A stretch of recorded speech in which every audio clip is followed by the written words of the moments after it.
This is how Germany's group finished. They secured their spot in the World Cup finals on Monday after that 6-0 victory over Slovakia. Florian Wirtz widely praised as a standout in the match, setting up both of Leroy Sané's goals on the night. The hope is that Liverpool see more of this version of Wirtz, playing with the confidence and the freedom that we saw him playing with in this game, Stevie, isn't it? Well, yeah, look, this is great for somebody like him who's struggling domestically to go and play in the national team and get on the ball, to get lots of touch. What he has to do is adjust his game to the tempo of the Premier League. When he's got time, when nobody's closing him down, we know he can thread the needle. But when you have to do it quicker, every single thing that you do in the Premier League, you have to do at a pace higher. And that's where he's struggling, because he's taken too long to make his passes. When he sees those passing lanes and then he tries to deliver the ball, he's not delivering it quick enough because those lanes have closed by the time he's played it. And that's why he looks like he's giving the ball away and he's not making all these chances that he was making at Leverkusen. So it's really not about talent. The guy's got more talent than he can deal with.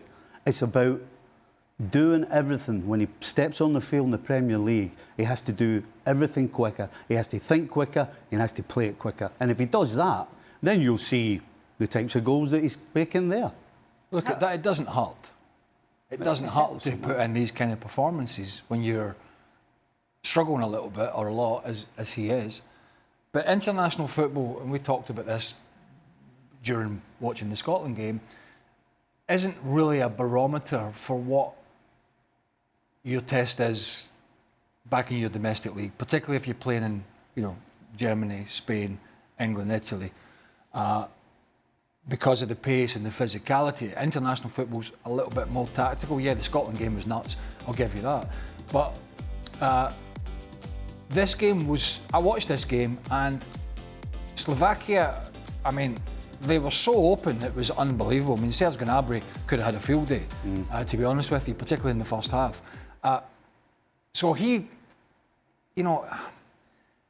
flourishes in these kind of scenarios where one team's fully on top, the other team are all over the place defensively, there's big gaps, and he took advantage of it. That's great, and listen, Arne Slot will not be complaining.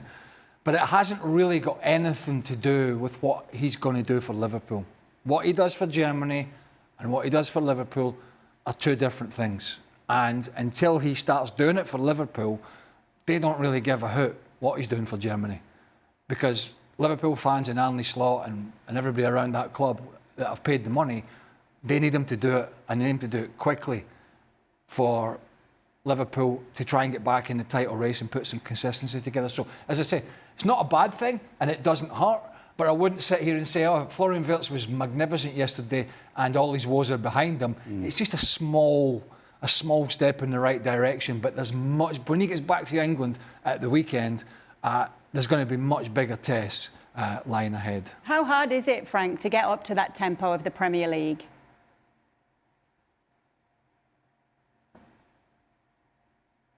In fact, the space there is between the brain and the foot, when he gives direction to his foot, when he wants to do it, as Stevie alluded, you have to go faster. That's what you have to do. You have to be prepared to some contacts as well, and some push from the defenders. But you will have to react more quickly, and that's the main thing. And it takes a little while, especially when you play in the middle of the park. In our time, I think it was even more difficult, and Craig maybe can explain that. But I think it's more open nowadays. But before, you didn't have any second to decide whether you're going to do a long ball or a small pass at the back, in the back. It's complicated, but he will have to pick up the rhythm. Otherwise, he's going to struggle for a while. It was a big performance from Germany. Okay, Slovakia were poor on the evening, but Nagelsmann needed that big time.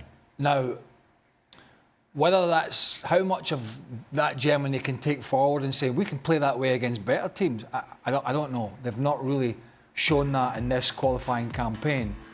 But Wirtz was good, as you mentioned. Goretzka was a threat. Serge Gnabry was getting and Voltemada as well. Actually, for such a big guy, he's got quite a deft touch now and again. And obviously, he's made this big move to Newcastle. He's led the line here for Germany. And bearing in mind, we absolutely slaughtered them after they beat Luxembourg, but had played terribly and could easily have dropped points in that game. That was a big performance for them, to be fair, and it could have been 7 or 8. So Nagelsmann absolutely needed that from his team. As for Florian Wirtz, coming back to the Premier League, it's Forest for Liverpool next. We know how it ended before the international break for Liverpool against City. Does Wirtz start this game against Forest? I think he will, and I think he will because it's Forest, because Forest will give Liverpool a lot of the ball, plus the fact it's at Anfield. So I think when you have a guy in like Wirtz who defensively doesn't give you anything, Liverpool are going to be on the front foot for the majority of this game. I'll be shocked if they're not. And so this is the type of game where you can get him into the rhythm. You can get him lots of touches, get him lots of passes. And then if he does get to the rhythm, then he grows. You know, his confidence goes through the roof, everything becomes easier for him.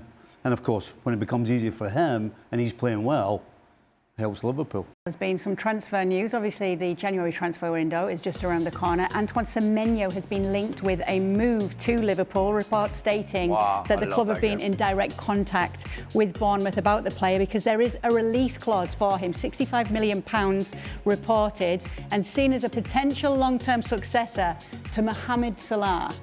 What do you think of these rumours and reports, Stevie? I don't think there's anybody in the football world that doesn't want this guy. I'll have him today and twice on Sunday. It sounds like Frank would as well if he was a Liverpool fan. I mean, I would be so delighted. I mean, that guy, every game that I saw him playing, he has been absolutely tremendous, and he had a great impact. I mean, the power that he shows, but also the finesse that he's capable of showing too, is amazing. And his involvement to the team is huge. And we saw that in Bournemouth, and I'm sure we're going to see that in any club he's going to sign. So, yeah, I would be, especially in the middle of the park, where Liverpool is struggling a little bit. That guy is strong. He's strong, he's powerful, he's quick, and his technique. So that would be a huge signing. In January. Yeah. More, how can Arne Slot not get a tune out of all these players?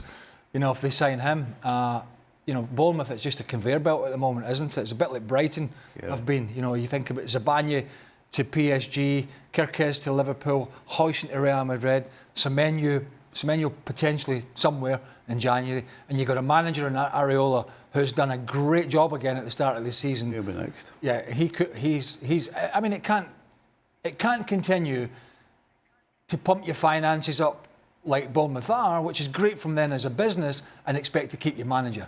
So when you, at the end of the day, they are a selling club. They're a small club in the South Coast. We understand all that. But if you want to hold on to your manager, you have to try and hold on to your better players, and they are not. But this guy, is, as the boys have said, he's powerful, he's quick, can play in a couple of different positions. And Mo Salah is, guess what? Struggling at the moment. So. And the Africa Cup of Nations is coming up too. Does that make it even more important to get this player in January? 100%. If they don't, they need somebody. The thing is, if it's Semenyo, that is absolutely fantastic because the guy is absolute dynamite. But if it's not him, for Liverpool, it's going to have to be somebody else. If they want to win the title, they're going to have to go make a move in this January window.